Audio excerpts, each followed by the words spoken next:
I met David Torres back at Unity Ministers of Mid-Atlantic States many, many years ago, and fell in love with him right away, fell in love with his smile, his humor, and I love you. I love you both, him and his wife, Susan. And we've been in touch ever since, even though we're not active in ministry anymore. And David was ordained in 1997 from Unity School of Christianity. That's right. What was called then? That's yeah, right. Okay. And has been to at least 6 churches, the latest one in Cookeville. And he has friends from Cookeville who are now a part of our congregation. Who are, so, like old friends, we hear for them. And so now I'm going to let you experience David Torres, Reverend David.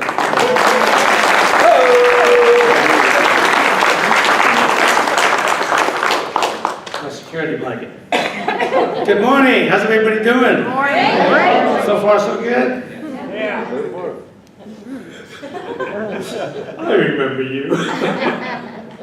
Happy Father's Day, everybody. Do we have a lot of fathers in the audience today? Happy Father's Day.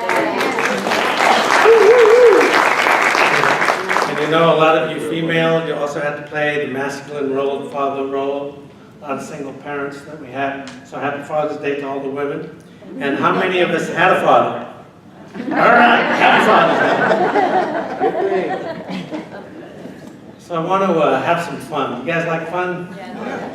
You know, fun is a spiritual practice. Did you know that? Yes. To be able to laugh, to be able to have joy, to be able to have fun. It's a spiritual practice. So kind of keep that in mind, because that's what we're going to try to do today. And I want to tell you what my intention is for the service, because you're going to have to help me out a little bit. Is that all right? Okay. My intention is not to educate, but, you know, that may happen. Right? My intention is not to motivate or inspire, though that may happen. My intention this morning, with your help, is to raise the collective consciousness so that a healing can occur. A healing that is needed. And I don't know who it's going to be, or how many it's going to be, but even if it's just one, I think the consciousness of us all and the benefit of us all is raised and lifted. Do you agree? Yes. Yes. So that's our challenge this morning. That's what we want to do. And while I'm at it, I want to tell you this. You don't have to think the way I think. You don't have to believe the way I believe. And you don't have to worship the way I worship. The main thing is that you have your own conscious connection with God as you understand God to be. We all in alignment and agreement with that? Yes. All righty. So let's get right to it. I'm going to tell you a healing story. I'm going to talk about 1 or 2 Unity spiritual principles. And I'm going to quote some scripture. All right? So keep track. Make sure I get all those 3 things done. And I guess we'll just jump right into the healing story part. Because today is Father's Day, and I do wish everybody a happy Father's Day. Oh, but first, I want to tell you a joke. I almost forgot. We're going to start out having some fun. I wanted to tell you a joke. So this is kind of a Father's Day joke, so keep that in mind. But there was this father, his name was Nick, and his son was named Joey. And Nick, as it turns out, was a gangster. He was a mobster. He was a crook, you know. He was a thief. He was all those bad things. And Joey, as it turns out, followed right in his dad's footsteps and was just as bad and was just doing the exact same thing as his father Nick was doing. Well, one day, Nick was killed in a police shootout. You know, that's what happens, right? Live by the sword, die by the sword. So Joey came to the Unity minister and said, I'd like to have a great memorial service for my dad, and all of my family and all my relatives, all my associates are going to be there. It's going to be a big, big, big thing. And I just require one thing from you. I just need for you to say, Nick was a saint. Well, the Unity minister, he said, well, wait a minute, Nick was anything but a saint. I don't know if I could say that. I think I'm going to have to turn this down. And Joey says, well, listen, I've got $50,000 I want to contribute to the church. It'll help, it'll give you the money to fix that gymnasium for the children that you always want to do, to make other repairs in the church. $50,000. Oh, and the Unity minister's going, well, I've got my reputation, I got my values, I got my ethics, I got my morals. Oh, I still don't know if I can do this or not.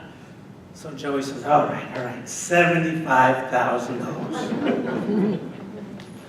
The Unity minister says, okay, I'll do it. All I have to say, somewhere during the service, is Nick was a saint, right? That's it. That's all I have to say. All right. Takes the check and runs to the bank, makes the deposit. The day of the memorial comes around, and the minister finally has his opportunity to get up and say his piece, and he gets up there and he says, Nick was a thug. He was a gangster. He was a bully. He was rude and arrogant, untrustworthy, disrespectful. But compared to his son Joey, Nick was a saint.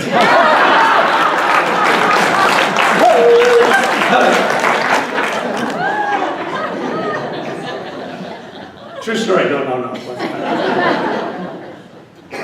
So here's the thing. Don't we all kind of wish that our dads were saints? Anybody? And sometimes isn't the reality a little different from our vision of what a saint should be? I remember Robert Young in Father Knows Best. Who remembers that show? Yeah. Okay, we're dating ourselves, right? This was in the 50s and 60s. But anyway, he was the guy respected, had all the answers. He had a job, he had his family, had everything going on. And that wasn't my experience. Was it yours? No. I mean, it might have been for some of us. That's fine. But it was different for me, and I had to reconcile the difference between how I always imagined my dad should be or my father should be, and what support I would get from this person, and the reality of it. So I'm going to tell you how I reconciled it right off the bat. I reconciled it by something that we've all heard already.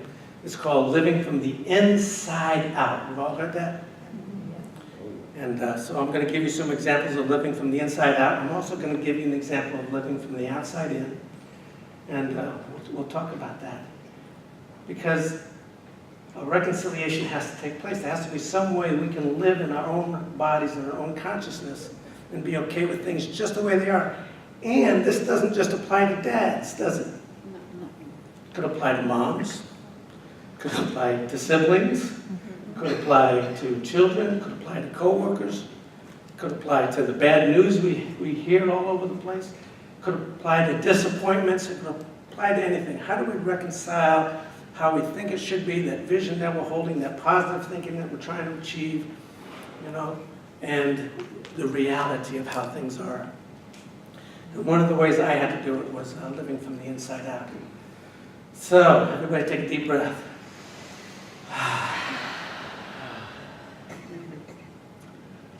See, my dad was an angry, abusive alcoholic. Again, a deep breath. It's got a good ending. Hang with it. Don't be alarmed. And I never could square away with Dad. He was always judging me. He was always criticizing me. He was always messing with my hair. He was always telling me what I didn't do right. He was always complaining about how I dressed, everything. What wasn't anything that I could do that I felt was pleasing in my dad's eyes.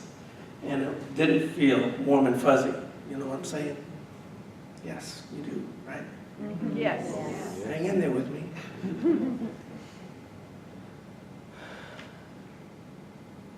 What was happening at that particular time, and the defense mechanism that I chose to use was avoidance. Anybody use avoidance as a self-defense mechanism? They don't love me, I won't love them back. If they don't love me on my terms, I'm not going to love them back. I didn't realize at that particular time in my life that love was a choice, just like we sang about today. Love is a choice, it's a decision that we make. And we can choose to love no matter what, right? So I had to find a way to heal with my dad. And as long as I had him as the problem, right? He's the angry, abusive alcoholic. He's the problem. He's outside of me. He's the one I need to avoid. It's all about him. Guess what? I didn't have to look at me. I didn't have to look at what was going on inside of me. I didn't have to look at how I was showing up, what choices and decisions I was making. So, much like Joey followed in Nick's footsteps, I followed in my dad's footsteps too. And I became an angry, abusive alcoholic. Everybody just breathe. Hang with me.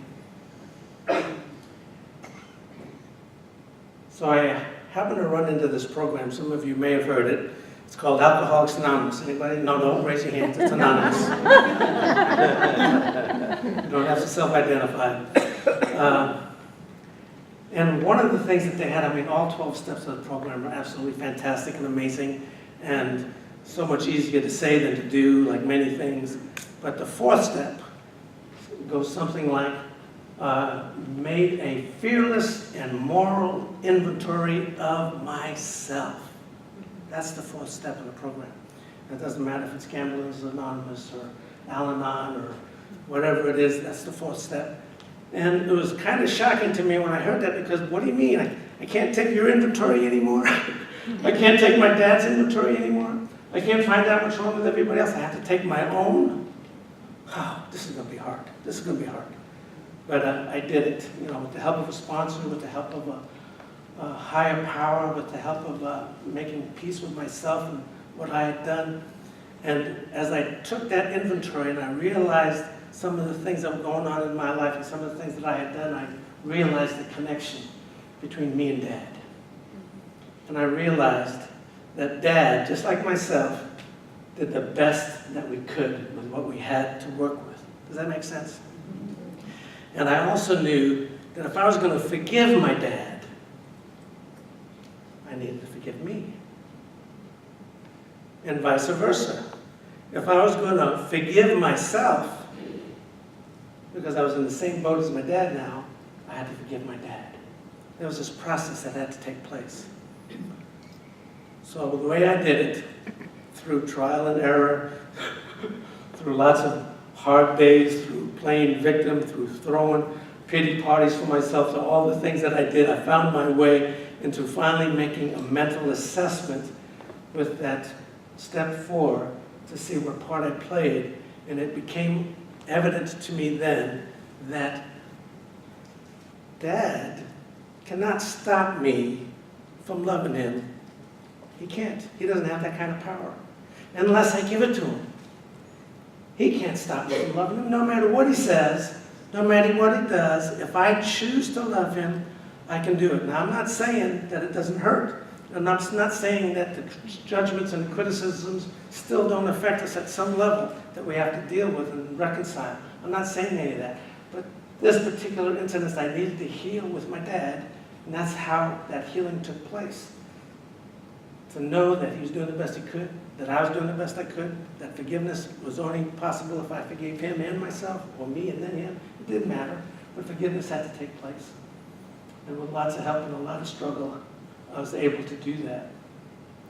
And I was able to see that based on what my dad knew at the time and the era that he grew up in and the life that he lived and the neighborhood that he lived in the Bronx, where a lot of people were addicted to heroin and other things, and all the things that were going on in his life, that really he just did the best he could. And he showed up all the time with the monies, right?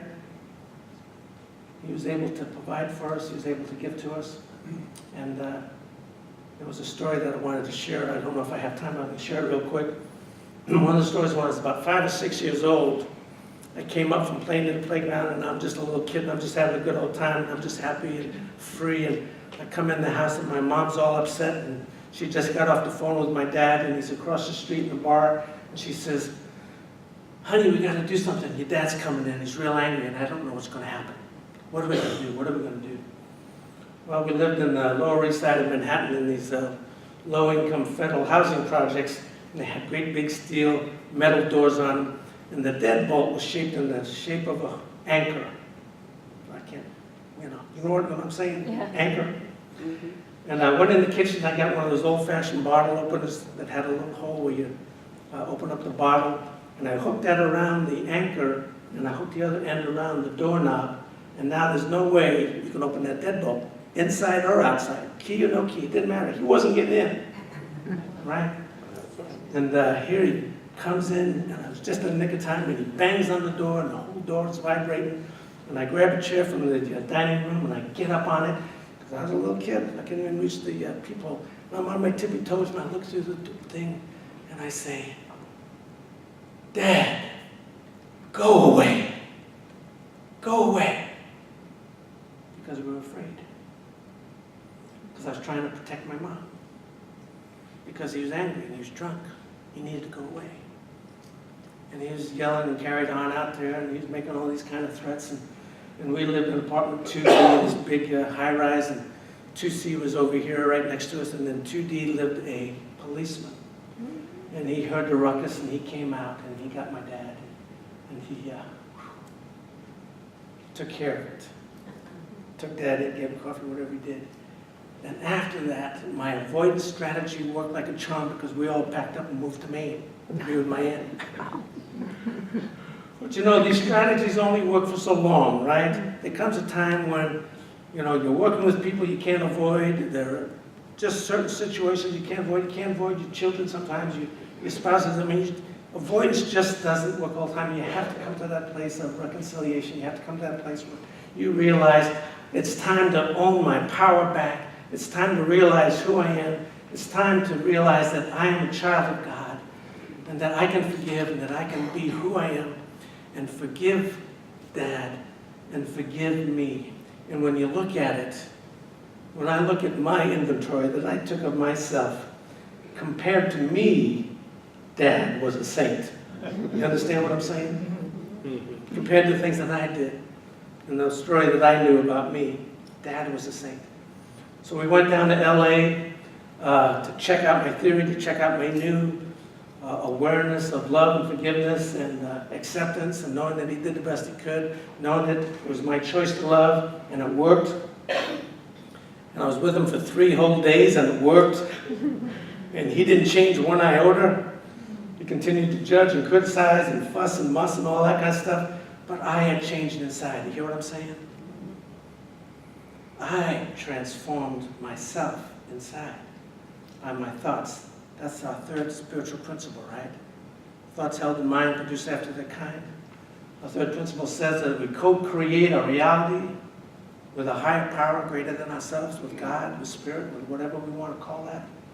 That's what it's all about. That's what it's about today on Father's Day. Kind of there's an issue that needs to be healed. It's time to go ahead and heal it. It's time to go ahead and reconcile that. It's time to go into prayer and meditation, which is our fourth spiritual principle, and make that conscious connection with the power greater than us, because from our level we can't do it. But there's a greater energy and a greater love and a greater wisdom and a greater knowledge that does know, that can help us, that will guide us if we allow ourselves to be open to divine guidance, right? And the fifth unity principle says what? Help me out. Who knows? Action. Okay, the choir always knows. I'm preaching to the choir here. Fifth step says it's not enough to know these principles, these concepts, these ideas. It's not enough to know them. We have to put them into practice. And I'm remembering now our tag for unity is spiritual path, positive path for spiritual living, right? Unity is the positive path. Well, when I went through school, probably when you went through school, you know, when I graduated, the tagline was practical Christianity. How do you put these things into practice? It's part of that fifth step. How do you put them into practice? So here's the deal. I know you can do it. That's just a given. I just know that you can do it. If you want to change your life, if you want to change your mind, if you want to change your thoughts, if you want to change your attitudes, if you want to change your relationships, if you want to heal, I know beyond a doubt that you can do it. Who believes that? Whew. Because it's true. It's true. If we take out the time, if we do the work, if we get people to help us, if we continue to come to unity, a positive place, and we continue to get inspired by these ideas, and we continue to look at ourselves and quit looking from the outside in, quit giving the power to other people to how they make you feel. People can't make you feel anything. You give them that power. You can take that back. You can own it. You can stand in your truth, and you can be in anybody's presence and be okay inside your own skin. Whew. You know that. So, I promised you a quote of the scripture, right? Here we go. Everybody pull out your Bibles. It's okay, I got mine. Romans chapter 12, verse 2 goes like this. Do not be conformed to this world, but be transformed by the renewing of your mind, so that you may discern what is the will of God, what is good and acceptable and perfect.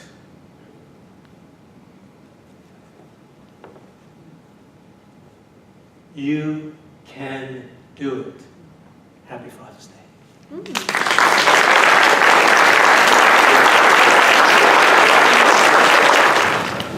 Wow.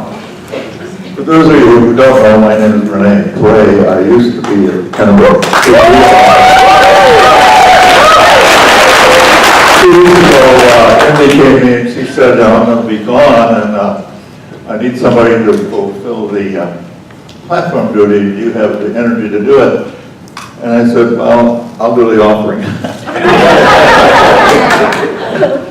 Yeah. Thank you, David, for taking my inventory. I had one of those dads too, but compared to him, mine was the same. A little bit backwards anyway. But when you mentioned a ministerial school, and we learned different things according to the era in which we went through school. But one of the things that we all learned was to learn, remember what Jesus said. And one of the things that Jesus said was that wherever 2 or 3 are gathered together, take an offering.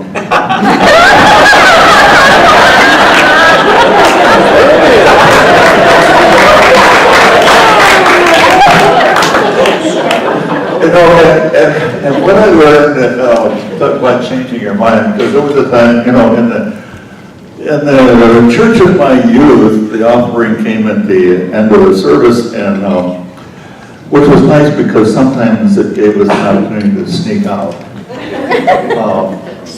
But we were taught that, well, one of the things I remember being taught very clearly was that to give until it hurts.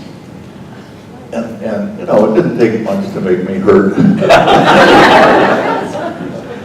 And then I came to a Unity church, and things changed, and David said, you know, we're here to have fun. And the offering became kind of a fun time because it was explained to me, and the ancients have known this for a long time. If you look at some of the old scriptures, like Leviticus, it's that, because as people were beginning to evolve spiritually, they became aware of something, that when they supported people who were their spiritual leaders, that when they supported them, wonderful things began to happen in their own lives. Amen.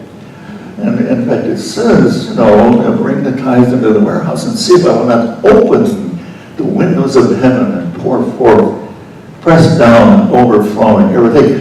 So when we hold this gift to the spiritual movement, the thing that feeds us, it's amazing what happened. And Marie and I tested it, and we did it. I wrote the biggest check for a church I had ever written in my life, and it scared me, something fierce. I I said, wow, that's a lot of money. But I did it, and I did it with joy. And I can't tell you how it changed my life. Things just began to unfold. And so I encourage you to take your gift, as I always encourage you to do, and just hold it in your hand and see what it feels like. And I hope that it feels 10 or 20 times more than what it is. My friend Edwin, who was one of my classmates in school, says, no, if you've got a check made out and it's not making you happy, write a bigger one. You have my permission to do that. Whatever it is that makes you really feel juicy about this whole thing.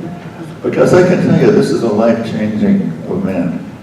And so this is not the throwaway part of the service. This is where the fun really is. And so I encourage you to give in fun. And I know there were some words we're supposed to say. Divine love. Divine love. I'm not good at them. Blessed is the